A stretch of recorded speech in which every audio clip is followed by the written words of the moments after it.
Let's go!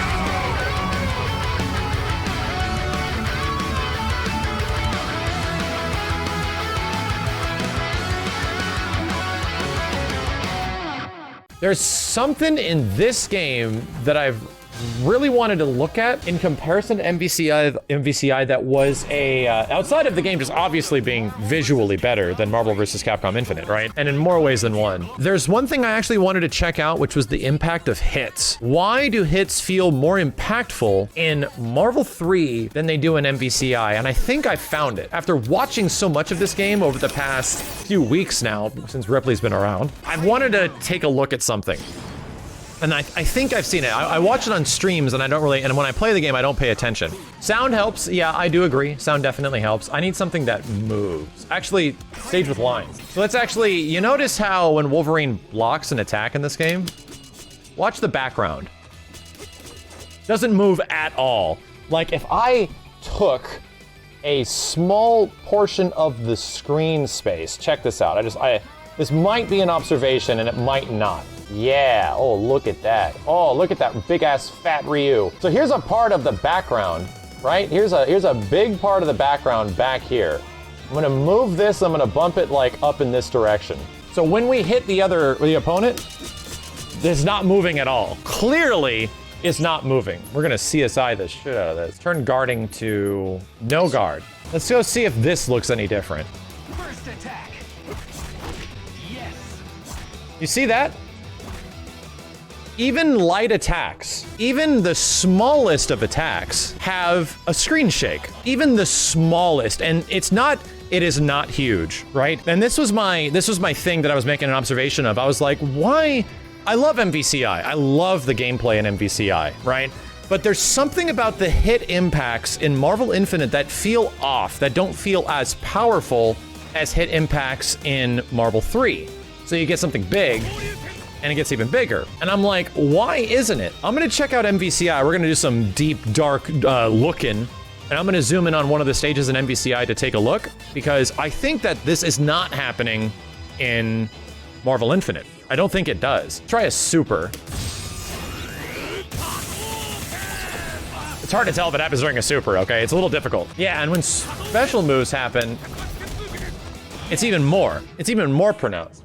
My argument is that I think the hit impact is more impactful in this game than MvCI because they introduced a very, very, very moderate amount of screen shake. We just ran into another Marvel game that had an astronomical amount of screen shake and made the game nigh unplayable to some degree, and that was actually Avengers. They fixed that recently, right? They actually toned down the screen shake so much that I'm not even too sure if it's there anymore. There's clearly a balance to be had with screen shake. Like, I'm a big fan of screen shake in fighting games because I feel it really does add a severity of impact for every single one of the attacks that you do. But when used too much, it becomes a problem. It actually distorts the image. I think Marvel 3 does it quite well, where even the lightest of attacks, if they land, the screen is moving a very small amount to make you feel like, oh,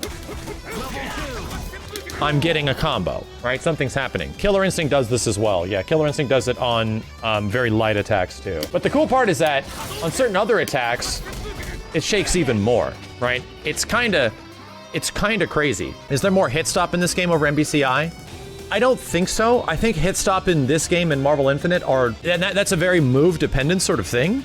However, hit stop and screen shake are not directly correlated, right? These are completely different things. How much a screen shakes. Hit stop is more related to gameplay. Hit stop is how long is it gonna take your hit to put somebody in a stun animation for them to recover, or a block animation to recover, right? That's something completely different. However, the impact of hit stop can for certainly, absolutely feel more impactful if something like a good screen shake is involved. So we're gonna go to, you know what? I don't even want to keep you guys waiting. And I don't have confirmation of this, but I definitely have a suspicion that when MvCI was being developed, they were sort of making the game tone down on a lot of the, anything that has a chance of being too flashy or risking any potential issues, right? Risking any of the sort of potential like epilepsy issues or things like that. I don't even think it really boils down to stuff like that. Things that actually might cause picture effects in people's eyes and stuff. I more think it's just like the screen is too busy. There's too much visual clutter in Marvel vs. Capcom. Let's try to tone that down a little bit and make it more readable, which is funny because I think MvCI is in a very general aspect, is a less readable fighting game than even Marvel 3 or Marvel 2. It's harder to understand what the fuck is going on in a game like MvCI because you do too much shit with your characters. There's just too much stuff going on. So I feel like that was ultimately a bad call. They should have just gone all out with making the game have more stuff in the background. Like, why are the backgrounds all so boring in the majority of backgrounds in this game? Like, why is it that way? I think the goal was just to tone down on a lot of those things to make Marvel vs. Capcom more readable, like more quote unquote readable. And I just don't agree with it. I don't think it was a good idea, right? Which is funny because there's a lot of not good ideas with a lot of stuff that happened in this game. It's crazy how you don't tone down Marvel. Visually, they did. On every single front, this game was toned down in comparison to the previous game, except some of the, what's it called? Except some of the lighting.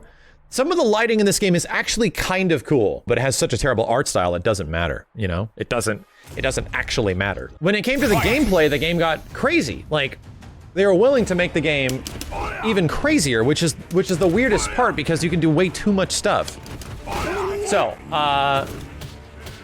let's zoom in once again. First and foremost, let's put it on block just to see. And before, guard in Marvel vs. Capcom 3 didn't do any stage like screen shake, right? No screen shake. Makes sense. Right? No screen shake at all on guard. Makes sense. And then no guard. Let's see how much there is here. I want to zoom in on this and just take a look. Damn it! No screen shake at all. My presumption was correct. And there was a little bit there. Right, so watch this. There's a little bit when they hit the ground, right? In some ways, there is still a little bit of screen shake. Activate Power Stone? Well, right. Well, you want to see screen shake? Yeah, like, here's the craziest part. Hold on a second. There's no screen shake on Power Stone normally, right? Not even on regular Power Stone is there screen shake. Even on fireballs, like even on special moves, it just lacks an overall impact. It's very weird. They even contradict some of their own design decisions where you activate this shit and look at this.